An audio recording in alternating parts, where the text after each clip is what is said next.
순서는 오늘 회의는 지난 월요일 개최한 국민보고회와 세 차례 지역 현장에서 국민들께 보고드린 메가 프로젝트를 최대한 신속하게 추진하기 위한 민간합동 점검회의입니다. 그럼 지금부터 회의를 시작하겠습니다. 먼저 대통령님의 모든 말씀이 있겠습니다. 네. 자, 오늘은 지난주에 발표했던 3대 메가 프로젝트의 본격적인 실행을 위해서 기업과 중앙정부가 한자리에 모인 매우 중요한 자리입니다.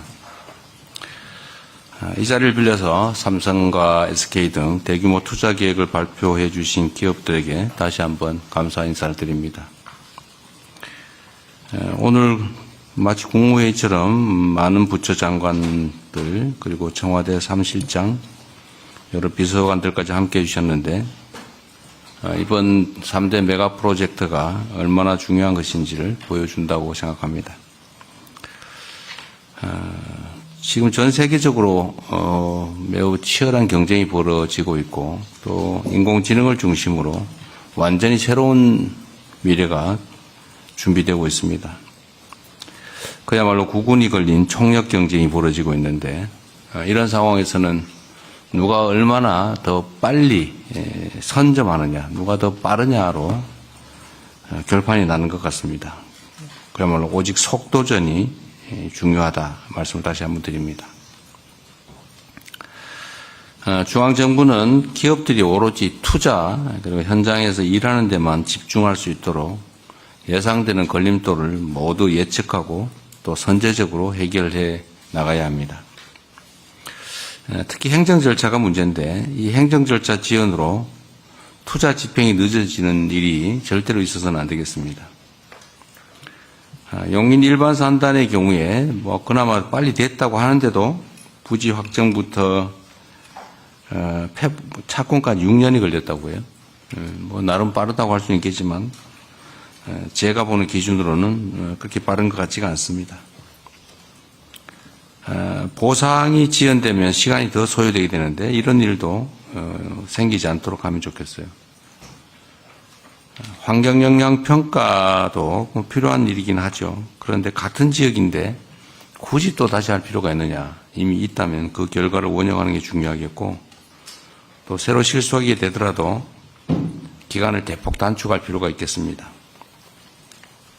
그리고 우리가 보통 행정 절차를 하면 A 절차 끝나면 B 절차, 그 끝나면 C 절차, 끝나면 D 절차 이런 식으로 계속 순차적으로 하는 게 당연시되고 있는데 통상적으로 그렇게 할 수 있겠지만 어차피 해야 될 일이라면 그런 절차 때문에 시간을 낭비하지 않도록 모든 절차를 불법이 아닌 한 병행 추진하도록 그렇게 했으면 좋겠습니다. 만약에 규정에 문제가 있다면 입법으로 해결을 해야 되겠죠. 토지 취득 과정에서도 보면 협의 취득 절차를 거치고 그중에서 버티는 알박기 이런 게 있으면 협의에 엄청나게 많은 시간을 소요하고 그래도 안 되면 마지막에 가서야 비로소 강제 수용 절차를 시작하는데 협의 취득과 강제 수용 절차를 동시에 시작하도록 하십시오. 원래 법률의 취지가 그런 거죠. 그래서 협의 취득으로 시간을 보내지 않도록 그렇게 했으면 좋겠습니다. 또 주로 문제되는 인프라 중에 전력 용수가 있는데 전력 용수 문제도 다른 절차 다 끝날 때까지 기다릴 게 아니라 당연히 되는 걸 전제로 선제적으로 확보하면 좋겠어요. 전력 용수 같은 인프라가 갖추어지면 다른 기업들이 들어올 수도 있죠. 특히 전력이 문제가 될 텐데 빠른 해결이 가장 중요하다는 점을 강조 말씀드립니다. 그리고 기업들의 측에서 기저전원 걱정을 많이 해요. 그러니까 재생에너지는 많지만 기저전력이 혹시 문제되지 않을까 그런 걱정을 한다고 하니까 그 기저전원에 대한 우려 문제까지 해결을 선제적으로 하면 좋겠습니다. 특히 기후부가 관련이 많을 텐데 관심 가져주시고 효율적 방법을 잘 설계해 주기 바랍니다. 물론 전에 말씀드린 대로 우리 청와대 안에도 이 메가 프로젝트를 전담하는 팀을 조속히 구성하도록 하겠습니다. 또 한 가지 중요한 건 지방정부의 역량입니다. 특히 이번 프로젝트는 워낙 인프라 구축에 많은 비용이 들어가게 됩니다.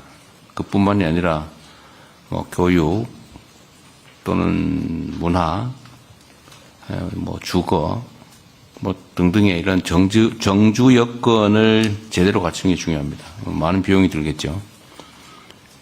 그리고 또 행정 절차에서 인허가의 상당한 부분을 지방정부가 맡고 있습니다. 그래서 지방정부의 역량과 의지가 매우 중요합니다. 가장 중요한 지역 중에 하나, 전남 광주 통합특별시의회가 매우 신속하게 협조적으로 잘 하고 있는 것 같습니다. 1호 조례로 반도체 투자기업 지원 조례를 제정했다고 들었는데 매우 잘하셨습니다.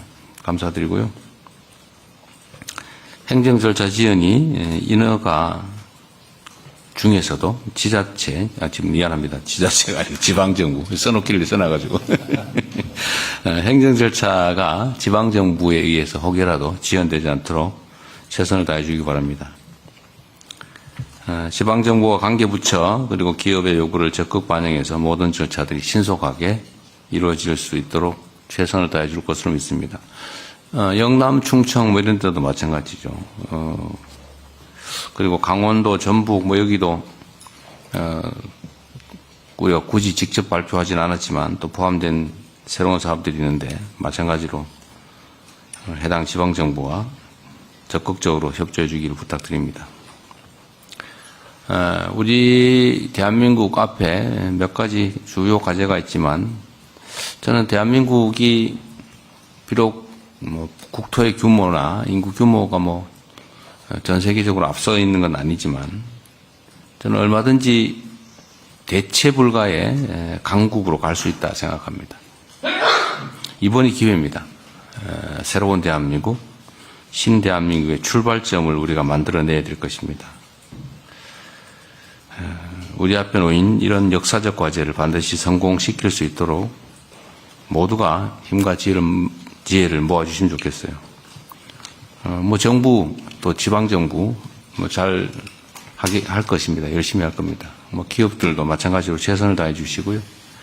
우리 국민 여러분께서도 이 일이 얼마나 중요한가를 잘 인지하셔서 최대한 많이 힘을 모아주시길 부탁드립니다. 일부에서 그렇게 얘기를 해요. 좀 이해가 안 되던데 이게 가능한 실제 상황이다라는 걸 전제로 왜 한쪽으로만 가냐, 왜 우리는 빠졌냐고 항의를 하더니 같은 입으로 사기다, 불가능한 일이다, 이벤트다 이렇게 주장을 해요. 아니 가능하다고 판단하면 한쪽 주장만 하든지 해야지. 가능하다는 전제로 또 실제 상황이라는 전제로 균형을 주장하다가 불가능한 걸 전제로 기만이다, 이벤트다 이렇게 주장을 해요. 이게 나라 살림을 맡은 공인들이 과연 이런 태도를 취하는 게 맞는가? 한 가지만 하십시오. 둘 중에 하나. 불가능하다는 전제로 비난을 하든지 가능하다는 전제로 불균형을 지적하든지 둘 중에 하나만 하면 좋겠어요. 자, 어쨌든 이런 식으로 방해하지 않았으면 좋겠고 정말 대한민국이 또 우리 국민들 또 어려운 청년들에게 새로운 기회를 만들려고 하는데 최대한 협조는 못하더라도 크게 방해는 안 했으면 좋겠습니다. 자, 오늘 회의에서는 일단 추진 체제를 좀 정비해야 되겠습니다. 누가 어떤 역할을 어떻게 맡아서 빨리 시행할 것인지를 준비해야 되겠습니다. 그리고 당장 해야 될 것 중에 하나가 이 사업을 어디서 구체적으로 진행할 것인지 부지 선정을 좀 오늘 논의했으면 좋겠어요. 물론 대체적으로 짐작하는 바들이 있겠지만 그래도 확정을 좀 지어야 되겠습니다. 그리고 앞으로 논의할 과정에서 우리 기업에서 오신 분들 있으신데 필요사항이 뭔지 좀 구체적으로 얘기하면 좋겠어요. 그 체면 차리기나 혹시는 어렵게 추상적으로 얘기 안 하면 좋겠고요. 직설적으로 하시면 좋겠습니다. 뭐가 어떻게 얼마만큼 필요하다 이렇게. 또 관련 부처도 지원 방안과 추진 일정을 명확하게 제시해야 되겠습니다. 두리뭉실 절대로 안 됩니다. 명확하게. 그래야 일이 속도가 납니다. 우리 정부는 오는 8월에 반도체법이 시행됨과 동시에 또 반도체 산업 경쟁력 강화 특별위원회가 출범하게 되는데 이 위원회와 연계해서 추가 회의를 통해서 꼼꼼하게 업무를 챙겨가도록 하겠습니다. 다시 한번 강조 말씀드립니다. 이 일은 이벤트가 아닙니다. 그리고 대한민국 국토 균형 발전을 위한 역사적 대전환점을 만드는 일입니다. 새로운 출발에 모두가 함께 힘을 모아주시길 바라고 정부는 할 수 있는 최대치를 할 것입니다. 그리고 마침 재정적으로도 반도체 산업 분야의 초과 재수가 이제 많이 발생하고 있기 때문에 재정 지원을 포함해서 모든 지원을 하겠다는 말씀을 드리고 문제되는 모든 애로점들은 저희가 선제적으로 신속하게 해결하겠다는 약속을 드립니다. 네, 이상입니다. 감사합니다. 네, 감사합니다. 이어지는 순서는 비공